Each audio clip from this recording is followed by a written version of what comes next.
Oh, keep rolling with the punches. Yeah. You know, we go from reacting to Mr. Ballin to reacting to Casual Geographic. Yeah. Thanks, Dr. Dale. Thank you, Dr. Dell. Thanks for recommending that we react to the terrifying truth about chimps. Yes. Casual Geographic, always very interesting, Informative. entertaining, informative, Funny. punny. Oh, honey. He's great. And Yeah. so we always like reacting to his videos, but man, off the back of Mr. Ballin. Yes, and it's been a minute since we watched a Casual Geographics video, so maybe the next Casual Geographics video that we watch will be like a wholesome, sweet, fun one. So if you have a fun, wholesome, sweet Casual Geographics video, just drop that down in the comments for us. I would be happy about that. Yeah. Yeah, but let's bring this thing up. You ready to watch it? I'm ready. Let's watch it. One of the world's scariest animals just got a whole lot scarier, and Planet of the Apes is slowly becoming non-fiction. Because apparently chimpanzees are out here murking gorillas. Scientists in 2021 witnessed a troop of chimpanzees basically jumping a family of gorillas. And when I say gang, we're talking about almost 30 chimps pressing a family of 5. Keep in mind, a silverback can weigh up to 400 pounds and could probably bench press your car.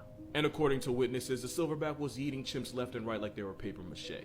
But eventually the chimps overwhelmed the bigger silverback and even kidnapped a baby gorilla. I'm not going to tell you exactly what they did, but that family of 5 became a party of 4. And it wasn't even the last time, because later that year, scientists watched the same group of chimpanzees do the same exact thing. Square up with a family of gorillas, kidnapped a baby, and erase its name from the gorilla's census. And it's not like we didn't know chimps were about that. They often hunt bush babies and vervet monkeys, and we've even seen them use weapons like spears to do it. But it's one thing to hunt something that weighs like 5 Skittles. Going gorillas is another tier of black force activity. Which is why I'd rather be locked in a room with a jaguar than a chimp. Because at least a jaguar gonna make it quick. That's exactly right. Chimpanzees have been known to hunt using spears, and the way they do it is not pretty. So what you gotta remember is these sociopaths share about 98% of their DNA with us, and they have more in common with humans than just thumbs. They're part of the special class of animals that can create and use tools, and chimps are probably the best at it. They'll take twigs, stick them in mounds, and literally go fishing for termites. They'll use stones as hammers to crack open nuts, and it's actually a lot harder than it looks. They'll use leaves as sponges to drink water, sticks to steal honey from bees. Some have even been seen making and using stone flakes, which are really close to what early humans used to make back in the day. But yeah, chimps also use spears by breaking off a stick, sharpening one end with their teeth, and then shoving it into the hollow part of a tree trunk. Cause they know that's where bush babies sleep. Scientists watched them stab bush babies and force them out of their hiding spot in trees, where they proceeded to tear them apart and eat them alive. So they don't actually use the spear the way a lot of people probably thought, but they're definitely too smart for everyone else's good. Also, fun fact, out of all the animals I've talked about, a chimp was probably the closest to ending my entire way of life. But that's a story for another video. Alright, so here's a story of how a chimpanzee nearly ended my entire way of life. So this was in Senegal, that little country right there. I was visiting for a couple months, and me and some family decided to go to a zoo that, looking back, was way too rundown to be called an actual zoo. The only thing separating the chimps from the general public were prison bars that were wide enough to stick your hand through. And before you even think it, no, I did not stick my hand into the chimp cage. I was 7, but I wasn't stupid. Now, if you wanted to see stupid, you'd have to look at the people around us. But some of them thought it'd be funny to throw things inside the chimp enclosure. Not to like hurt it, but I guess to scare it. Either way, nobody in that zoo was winning an award. Especially when someone started tossing rocks in there. Oh. Yeah, let the stupidity marinate. I just remember watching the chimpanzee just sit there and take it. Until the people ran out of rocks. It wasn't until the chimpanzee started picking the rocks up that the people realized just what they did. They just gave an animal with thumbs and no regard for anything human ammo. So yeah, as you'd expect, the chimp started fastballing the stones back at the crowd, and all we could do was run and take cover. And I vividly remember crouching behind a bench, and when I got up, a rock flew past not more than 4 inches past my right eye. I was really just bad luck away from either doing this video with a glass eye or not doing this video at all. Look, you can say size matters all you want, but 4 inches made a difference that day. This picture might look cute, but it's actually one of the most disturbing things you'll ever see. I'm about to tell you one of the most messed up stories you've never heard of. So this guy, Dr. Kellogg, had the question I'm sure all of us have had at least once. What would happen if you raised a human without teaching it a language or having it around any other humans? Like a nature versus nurture kind of thing. It's one thing to think it, it's another to be on CPS's watch list. So this guy had a human son, Donald, that he raised with a female chimpanzee he adopted named Gua. So he treated 10-month-old Donald and 7-month-old Gua the same in ways that would have had CPS, PETA, and the Geneva Convention pulling up. The experiment was weird. He would tap on both of their heads with a spoon just to hear the differences in the sound of their skulls. He would purposely make loud noises and provoke them just to see who would react first. Yeah. At one point, he even spun Donald around on a high chair until he started crying. It got really dark really fast, especially when the human Donald started acting like his surrogate chimp sister, walking on all fours, being overly aggressive, and even biting people. It's a shame the Pikachu meme didn't exist back then. Donald would bark like Gual when he wanted food and refused to walk on 2 feet even though he could. Eventually, the man who somehow graduated with a doctorate in psychology from Columbia realized that he was ruining his son. So he called the experiment off. The chimpanzee that they treated like a daughter and was part of their family, yeah, they packed her up and sent her away to be part of another experiment, where she was unalived by pneumonia a few months later. As for Donald, he grew to be an adult and eventually became a doctor, until he deleted himself at the age of 42. And to add insult to whatever seasoned hell this was supposed to be, if you go over to Dr. Kellogg's Wikipedia, he was described as a guy who had no tolerance for those who were unethical. Moral of this video, Thanos should start a GoFundMe. I'm starting to think he was onto something. Some stories just make you want to go off the grid and avoid humanity completely. And while that may not be an option for you, with NordVPN, your internet can. Damn. Yeah, not my best transition. I'll be better. NordVPN creates encrypted tunnels for your data and protects your identity by hiding your IP address. Like a snow leopard in the mountains, you can observe the world without having to worry about being tracked yourself. I'm not going to tell you where he is. If you haven't seen him by now, just know you've already died twice. NordVPN allows you to connect to thousands of different servers. If you want to watch SpongeBob on Netflix but can't because America loves to gatekeep, just know Australia Netflix will gladly accept you. With NordVPN, you get all the perks of living in the land down under without also having to pay taxes to kangaroos. And without having to check your snakes for toilets. You have any idea how dangerous toilets are? Then you never have to feel like you're giving up speed for security. And with NordVPN's threat protection, you can enjoy your online experience, whatever that may be. I really don't judge. Without also having to worry about ads, trackers, or malware. So to protect your data and get the most out of your streaming service, make sure you go to nordvpn.com/casualgeographic to score a huge discount available only for a limited time. And with Nord's money back guarantee, it's basically risk-free. You want to know what's not risk-free? Having a chimpanzee as a pet. Oh, trust me, this is going somewhere. After this ad, though. Oh no! Here's why you should never. Of course, they're gonna bring that up. Sounds like common sense, but apparently it's not that common. Travis was a 13-year-old, 200-pound walking life lesson that lived with his owners in Stamford, Connecticut. He spent his entire life around people and was basically treated as one of them. He would do things like use the family computer, watch baseball on TV. He knew how to open doors with keys, and sometimes he'd drink wine out of a glass after a long day. Everyone knew him, and he would even greet police officers whenever he would see them around in the neighborhood. I want you to remember that for later. Travis even drove a car, and he did it more than once. It's like if this dude was an actual member of society. Now, what would happen in 2009 wasn't out of nowhere. The red flags were there. He once climbed out of his owner's car and held up traffic for hours looking for a man that threw an empty bottle at the car. And there was one incident where Travis bit a woman's hand and tried to drag her into a car. But none of that was as bad as 09. Travis, his name's Travis. This is honestly one of the most traumatizing things I've ever seen. Yeah. Because one day in 2009, Travis left the house with his owner's keys, and the owner and her friend Charlotte Nash tried to get him back. The only problem was Nash used his Tickle Me Elmo to try to bribe him back into the house. And seeing someone else hold his Elmo pissed Travis all the way off. Travis brutally mauled Nash, tearing out her face and limbs and not even stopping when his owner hit him over the head with a shovel. And as the attack got worse, his owner had no choice but to literally stab him in the back. And a literal butcher knife to the back only made Travis angrier. Eventually police were called. Yeah, the same police from earlier. It took multiple bullets just to get Travis to stand down. Travis limped back to the house, went to his cage, and passed away. The victim survived the attack, but Travis had ripped over 90% of her face off, like lips, eyes, nose, they were all gone. And I am telling you right now, do not Google that if you have a weak stomach. Those pictures personally f***ed me up for days when I first saw it. At the time, we didn't really know what set Travis off. Some sources said it was because Charlotte Nash was holding his Elmo. Others say it was because Nash had a different hairstyle that day and that freaked him out. But a toxicology report confirmed that Travis the chimpanzee had Xanax-laced tea the day of the attack. Travis's owner obviously got sued, but then she died of an aneurysm just a year later. It was just bad for everyone involved. But at the end of the day, the lesson here is the chimpanzee never went crazy. The chimp just went chimp. This man was attacked by an animal with a name that might just get me cancelled. This is the work of Trombiculidae. But they're also known as, guidelines you better not homie, chiggers. A word that sounds like it has the potential to offend multiple ethnicities. Not to be confused with a species of parasitic flea known as jiggers. And honestly, I don't know what sounds worse.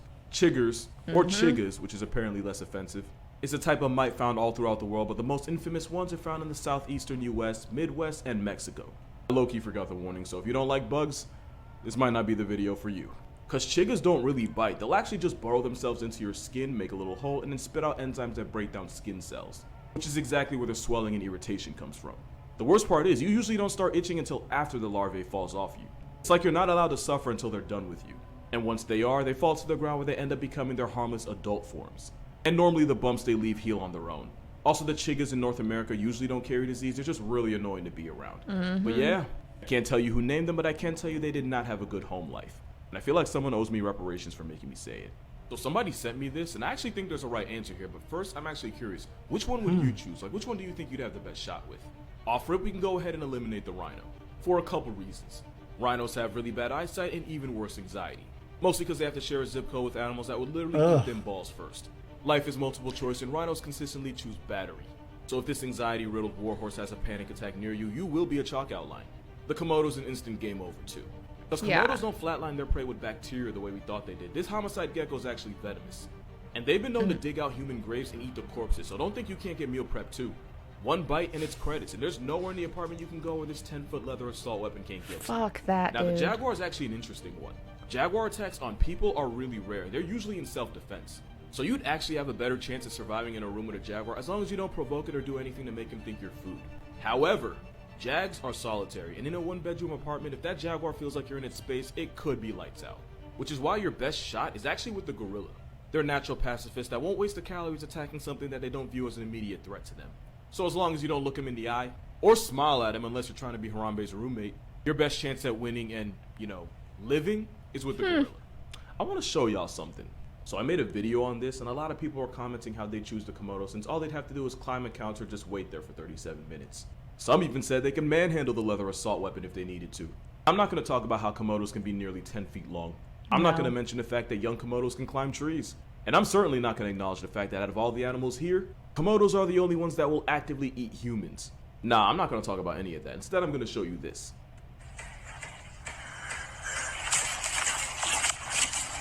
I'd be dead. There's no way. No further comment. Well, Dr. Dale, I adore gorillas. They're very empathetic and nurturing. Well, it's not the same as these damn chimps. good God. Yeah, I didn't know Elmo had anything to I do didn't with this. either. But see, I think maybe it was a demonic Elmo. Like, the, what's that doll? That Annabelle's cursed Oh my shit, God. but it's like, No, apparently he had fucking Xanax laced tea. yeah, So I did she know. put Xanax Evidently, in a tea she and then was give trying it? to chill him the fuck out over Well, it something. didn't work. It backfired. I vividly remember the day that happened. I do too, and I also remember the story coming out that the Chimp's brother had moved out and gone to college. You told me about that. I don't remember that. and he had been really stressed and really worked up over that. So then after he was had it the left. same chimp? The same incident? There was a boy that he grew up with, and he grew into an adult and went to college. I don't remember and that. the chimp had been stressed out over it and like losing So his then fucking she gave mind. him a Xanax, and he was like, "I'm gonna rip your face off Yeah. now." I have no remorse. Yeah. I have no feeling. Poor thing. Yeah. I mean, sometimes that shit just doesn't line up. You know what I mean? Like, some works for some people, maybe it doesn't work for some chimps. And they really treated the chimpanzee like A dog or a boy or something. like a person. Yeah. And let it do human things and stuff. Drinking wine and stuff, like, I don't know. Yeah. I don't know. That shit was a trip, man. Casual Geographic. Bringing out the facts. You may not like it, Jesus but it is what it Christ. is. Yeah, Chimps. no. And they're stealing gorilla babies? What are they? Are they going to raise them as their own? There's that been way a that few- they're like, think that they're chimps and then they. No, they're stealing them to kill them, because if the offspring's dead, then Yeah, that's but how like, so they said there was a family of 5. They stole the baby, then it was a family of 4. So what'd they do with the They baby? murdered the They baby. murdered the baby Yes. too? I That's thought why they he were said- just stealing No, them like, they do you that are with mine dogs, now. Yeah, They do that with dogs. They steal puppies from litters and raise dogs. And they have wars. Tribes of chimps go to war with each other. with other chimps. And have territories. They have their own territory lines. And they'll march crazy. up and down their borders and stuff, and like protect their borders, and then go to war and do raids on other chimps and stuff. Baby, I just thought of something.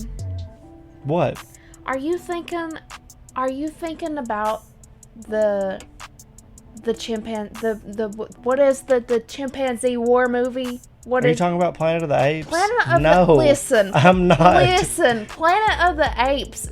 He went off to college, and so they put him in that chimpanzee. Right. I'm pretty sure you might be mixing those. That's up. not what I'm thinking about. I'm thinking about the lady who got her face ripped off.